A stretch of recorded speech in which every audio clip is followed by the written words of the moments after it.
بسم اللہ الرحمن الرحیم۔ السلام علیکم، میں سمیع ابراہیم ہوں، آپ کا میزبان، اور تازہ ترین خبروں اور اپڈیٹس کے ساتھ حاضر خدمت ہوں۔ سب سے بڑی جو آج کی ڈیولپمنٹ ہے وہ Supreme Court Bar of Pakistan, اس کا الیکشن ہے، اور اس کے اب نتائج آنا شروع ہو گئے ہیں، لیکن بالکل 8 فروری کے انتخاب والی صورتحال۔ اگر آپ سوشل میڈیا کو دیکھیں تو منیر کاکڑ جو تحریک انصاف کے حمایت یافتہ ہیں اور پروفیشنل جو گروپ ہے اس کے بھی حمایت یافتہ امیدوار ہیں، ان کے اسلام آباد جو یہاں پر جو ووٹنگ ہوئی تو 25 ووٹ انہوں نے کہا ان کے غائب ہو گئے، اور اس طرح دوسری جگہوں سے بھی اس طرح کی اطلاعات آ رہی ہیں۔ تو سوشل میڈیا یہ کہہ رہا ہے کہ اب الیکشن کے بعد، کیونکہ 5 بجے پولنگ کا ٹائم تھا وہ تو ختم ہو گیا، لیکن اب غیبی ہاتھ جو ہے نا، یا غیبی امداد وہ آ گئی ہے اور اس نے ووٹوں کو ایڈجسٹ کرنا شروع کر دیا ہے۔ جو کوئٹہ سے اطلاعات آئی ہیں، جو کراچی سے اطلاعات آئی ہیں، جو پشاور سے اطلاعات آئی ہیں، منیر کاکڑ ان میں آگے ہیں، جبکہ لاہور اس میں جو میاں عطا، جو احسن بھون اور اعظم تارڑ گروپ سے جن کا تعلق ہے، وہ لیڈ کر رہے ہیں۔ تو یہ ایک جو ہم نے دیکھا تھا الزامات 8 فروری کو، وہی ہمیں اب اس وقت نظر آ رہے ہیں، اور غیبی ہاتھ جو ہے وہ فارم 45 کی بجائے فارم 47 والا نتیجہ دے رہا ہے۔ یہ الزامات لگ رہے ہیں۔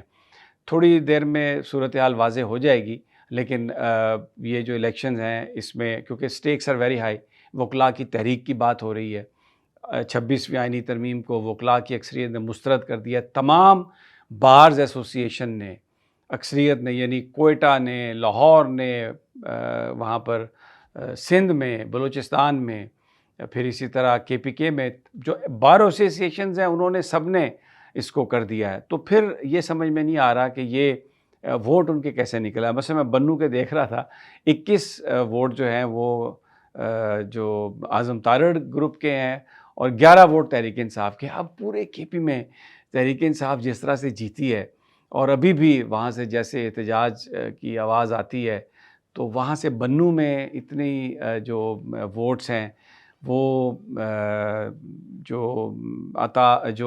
اعظم نذیر تارڑ اور بھون صاحب کے حمایتی اور نون لیگ کے حمایتی بندے کو مل جانا، یہ بڑا سوالیہ نشان ہے اس پر۔ تو خاصی ایک صورتحال ہے بنی ہوئی۔ تو ایسا لگ رہا ہے کہ یہ طے کر لیا گیا کہ سپریم کورٹ بار کی صدارت نہیں دینی، یہ سمبولک ہوگا، اور اگر یہاں پر منیر کاکڑ تحریک انصاف ہارتی ہے، پروفیشنل گروپ ہارتا ہے، تو پورے ملک میں ایک میسج جائے گا جس سے لوگ ڈیمورلائز ہوں گے، جس سے وکلاء ڈیمورلائز ہوں گے۔ تو سٹیکس آر ویری ہائی۔ تو جیسے تیسے کر کے نا یہ الیکشن طے کر لیا گیا ہے۔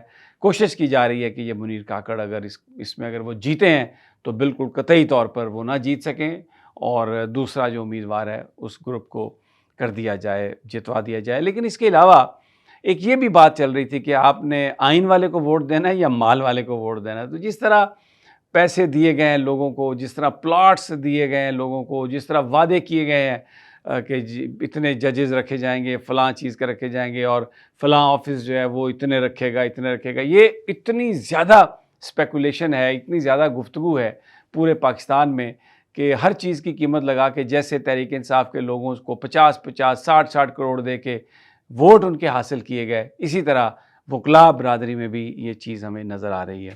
اب آ جاتے ہیں ذرا تھوڑا سا تحریک انصاف کی حکمت عملی کے حوالے سے، لیکن اس سے پہلے جو جیل سے خبریں آ رہی ہیں عمران خان صاحب کے حوالے سے، وہ بڑی خوفناک ہیں۔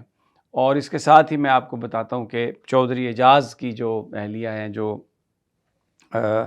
حاجی امتیاز کی بھابھی ہیں، انہوں نے جو بتایا ہے کہ جس طرح ان کے ساتھ کیا گیا، ان کی جو ایک چھوٹی بچی تھی اس کو جس طرح گھسیٹا گیا، 11 مہینے کا بچہ جو ہے اس کو بیڈ سے نیچے گرایا گیا۔ خود جو حاجی امتیاز صاحب تحریک انصاف کے MNA ہیں جنہوں نے ووٹ نہیں دیا 26ویں ترمیم کو، ان کو اوپر والی منزل سے کھینچ کر بالوں سے پکڑ کر نیچے لایا گیا، اور ان کے جو ملازمین ہیں ان کو تشدد کیا گیا، برہنہ کر کے انتہائی نازیبہ حالات میں گالیاں نکالیں، اور یہ 25 سے 30 لوگ تھے، ساری رات یہ وہاں پر ظلم و ستم کرتے رہے اور اسلام آباد میں کرتے رہے۔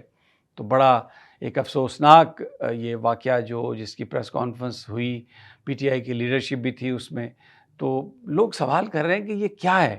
ماضی میں بھی پکڑے جاتے تھے مخالفین کو، جیلوں میں چلے جاتے تھے، لیکن اس طرح سے تشدد نہیں ہوتا تھا، اس طرح سے خواتین کی بے حرمتی نہیں ہوتی تھی. لیکن اب جو ہو رہا ہے وہ تو انتہائی افسوسناک ہے.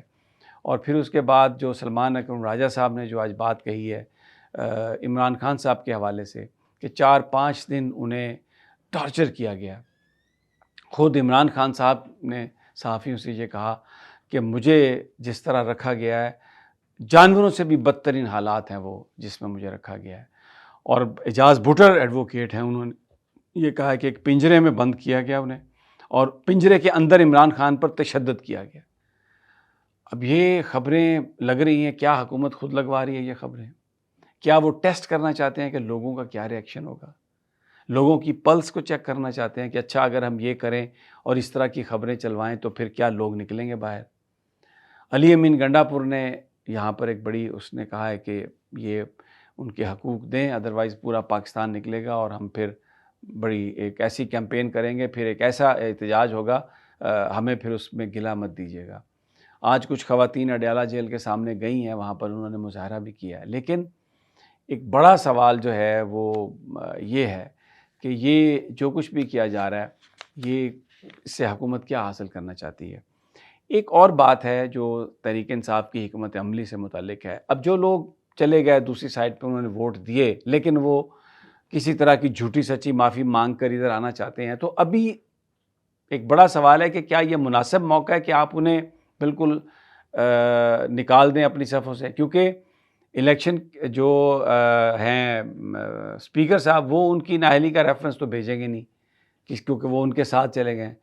تو اس کا مطلب یہ ہے کہ آپ پھر دھکیل کے ان لوگوں کو اسی طرف کر رہے ہیں کہ کوئی اگلی اگر ترمیم آئے تو وہ بڑے آرام سے اس پہ ووٹ دے دیں.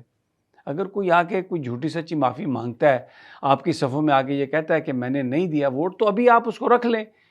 بعد میں تحقیقات کر کے جب یہ عمران خان باہر آ جائیں گے تو جو بھی آپ نے فیصلہ کرنا ہو وہ کر لیں. لیکن اس وقت اس طرح کا سٹانس رکھنا اور ان کو گالی گلوچ کر کے بھگانا اور کہنا کہ آپ چلے جاؤ ہماری صفوں میں نہیں ہے، 20-15 اراکین اگر دوسری طرف چلے گئے تو ان کے لیے تو کوئی ترمیم مشکل ہی نہیں ہے. انہیں تو مولانا فضل الرحمان کی بھی ضرورت نہیں ہے، انہیں پھر کسی کی بھی ضرورت نہیں ہے.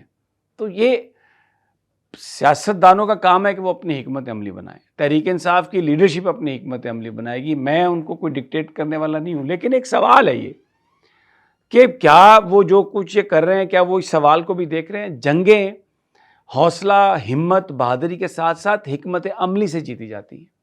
حکمت عملی جو ہے پولیٹیکل، وہی آپ کی جیت کی گارنٹی کرتی ہے. تو یہ ایک بہت لوگ سوال کرتے ہیں، مجھے سوال آئے یہ بہت سارے لوگوں کے، تو میں نے اس لیے کیونکہ ہم تو بات وہ کرتے ہیں جو آپ کے دلوں میں ہے اور فیصلہ جن لوگوں نے کرنا وہی کرتے ہیں، ہم کوئی ڈکٹیٹ نہیں کر سکتے. We are not larger than life. بڑی ہمبل ایک ہماری سبمیشن ہوتی ہے کہ جو چیزیں ہو رہی ہیں وہ آپ کے سامنے، اور جو اگر ہماری سمجھ میں کوئی انفارمیشن انالیسز آئے وہ کرتے ہیں یا کوئی انفارمیشن آئے. تو اس حکمت عملی کے بارے میں بہت سارے لوگ یہ کہہ رہے ہیں کہ پی ٹی آئی قیادت کو سوچنا چاہیے. کوئی ہمدردی نہیں ان کے دلوں میں ان لوگوں کے لیے جو چلے گئے دوسری طرف، جنہوں نے ووٹ ڈالے، جو غائب ہو گئے. لیکن سوال یہ ہے کہ کیا یہ اپروپریٹ ٹائم ہے اس وقت ان کو نکالنا یا ان کو دھکیلنا؟ نااہل انہوں نے ہونا نہیں، اور آپ کے خلاف اگلی ترمیم میں وہ ووٹ ڈالنے کے لیے پھر آ جائیں گے. تو کیسے روکیں گے آپ انہیں؟ بہرحال یہ اس وقت چیزیں چل رہی ہیں، اور انشاءاللہ جیسے مزید تفصیلات آتی ہیں آپ کے ساتھ شیئر کریں گے اگلی ویڈیو تک. اللہ نے کے بعد.